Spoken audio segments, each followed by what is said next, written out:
muitas vezes a gente recebe no consultório pacientes referindo formigamento e dor nas mãos. Você já teve isso ou sabe o que pode ser? Bom, pessoal, esses sintomas podem ser justificados pela síndrome do túnel do carpo. Mas o que é isso? A síndrome do túnel do carpo é uma condição em que o nervo mediano é comprimido ali ao nível do túnel do carpo no punho, né? Como vocês podem ver aqui nessa imagem. Geralmente, o que apresenta de sintoma o paciente com a síndrome do túnel do carpo? O principal é essa queixa de parestesia, que seria a dormência ou formigamento no território de inervação desse nervo, que compreende aí os 3 primeiros dedos da mão e a metade do 4º dedo. Além desses sintomas, né, que tendem a piorar durante a noite, às vezes pela flexão do punho, né, o paciente fala que acorda de noite sacudindo a mão, ou quando ele adquire posições viciosas.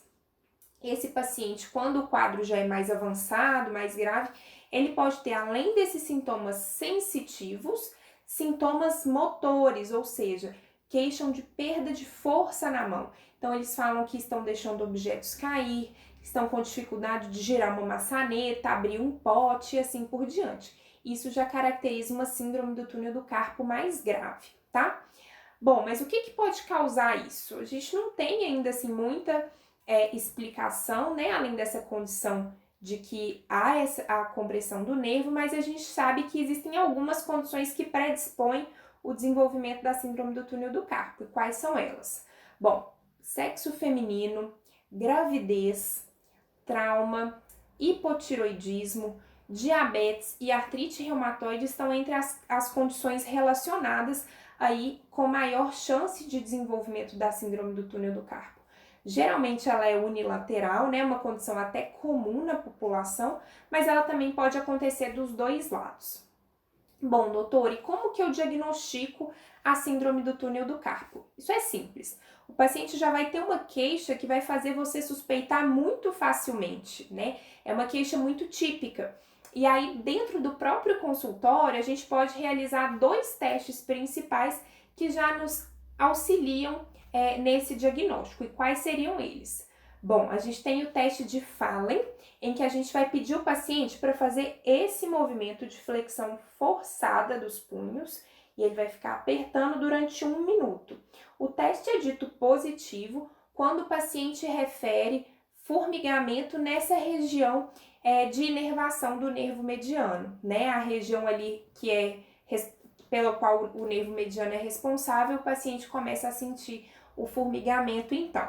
E o segundo teste, também muito realizado, é o teste de Tinel, em que o médico faz uma percussão forçada, né, assim, uma percussão intensa aqui do nervo mediano ao nível do punho, e aí, mais uma vez, o paciente vai referir, quando positivo, essa sensação de formigamento e muitas vezes de choque também no território do nervo mediano.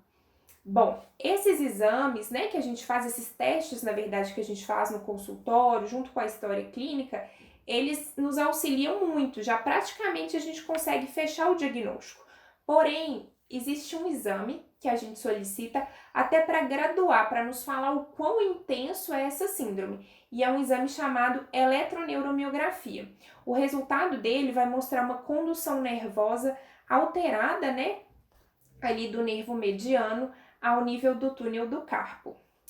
Bom, doutor, ok, já falou dos sintomas, quais são fatores de risco, como que a gente diagnostica. Mas vamos para o nosso objetivo principal, né? Que é resolver o problema do paciente. Ele chega com essas queixas querendo uma resposta, alguma coisa para ajudá-lo a minimizar aí esse sofrimento. Então, pessoal, quando a gente vai propor o tratamento da síndrome do túnel do carpo, a gente deve levar em conta a intensidade dos sintomas, né? A intensidade, na verdade, da síndrome. Então, casos leves, quando a gente tem sintomas muito leves, discretos, sem comprometimento motor, por exemplo, a gente pode propor o uso de talas e de imobilização, orientar o paciente quanto a mudanças de posição, vícios posturais que possam estar contribuindo, né, para essa persistência dos sintomas, fisioterapia e injeção de glicocorticoides. Para os casos que são moderados a intensos ou aqueles casos que a gente não consegue uma resposta com a terapia de primeira linha, a gente tem a indicação cirúrgica, né, para descomprimir esse nervinho ali no punho. E aí, geralmente, vai ser o ortopedista de mão ou o neurocirurgião que farão o procedimento. Bom, a síndrome do túnel do carpo é comum, muita gente tem e às vezes não sabem qual profissional procurar. Então, se você sente formigamento, sente dor nas mãos ou tem algum familiar que apresente isso também, manda o vídeo para eles ou agende uma consulta com um reumatologista, tá bom? Um abraço e até a próxima!